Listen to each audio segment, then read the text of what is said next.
Lucky Pack, and today we're going to be talking about how to tell a fake card against a real card. And this is Marvin from Graceful Gaming. Let's get into the video. How's it going, everybody? Today we're going to look at these cards.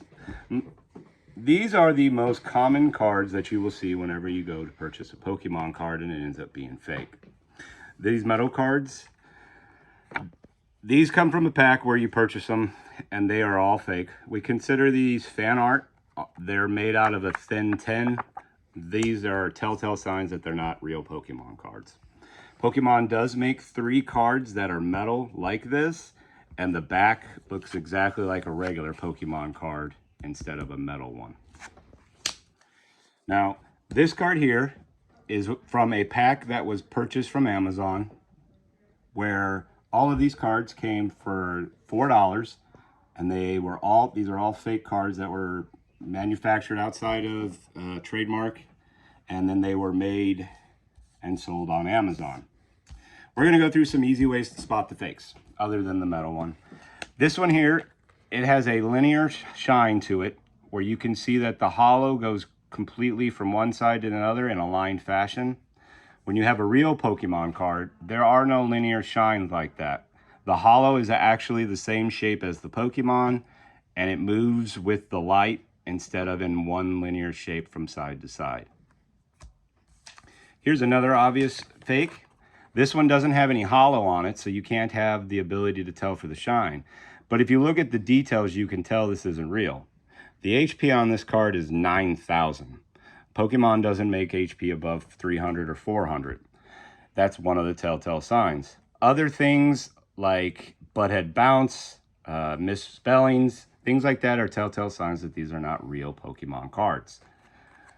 When you have a real good card that somebody has actually taken the time to try to make look fake, where the hollow is actually the shape of the stars and it actually goes from back to front, if you flip the card over, you can tell pretty clearly just by the lack of color that is in this card compared to a real card. The real light, it's faded. This is vibrant and the color is consistent all the way throughout the card. Whenever you have a cell phone with a light on it, it's very easy to tell which ones are fake.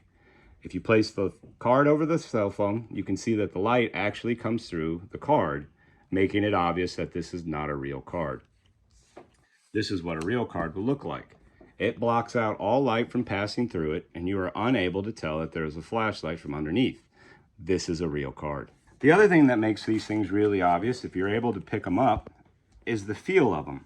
When you rub your finger across this is covered in a very thin layer of plastic. It feels exactly like rubbing your finger across a grocery bag. They're exactly the same plastic. The Pokemon cards actually have small ridges that are in the card, and when you rub your finger across them slowly, you can actually feel that these are real cards. It's a simple way to tell whether or not it's real or fake. The real easy way to tell, if it sounds like it's too good to be true, it is. Don't ever purchase any product from a supplier that you are not familiar with. If it is an unreputable supplier and you don't know who it is, you're taking a risk of purchasing cards that are fake. The best thing to do is to purchase them from a store, a brick and mortar that you already know exists, and purchase those cards from online, and they can ship them to you easily. This guarantees you your cards are going to be real, and if there's any problem with your product, you can have somebody else to communicate with to solve your problem. If you have any questions, you can always come into our store. We'd be more than happy to go through with this to you one-on-one and face-to-face. If you have any questions, you can send us a question or a comment through our Facebook or our website at gracefulgaming.com. We appreciate you guys hanging out with us.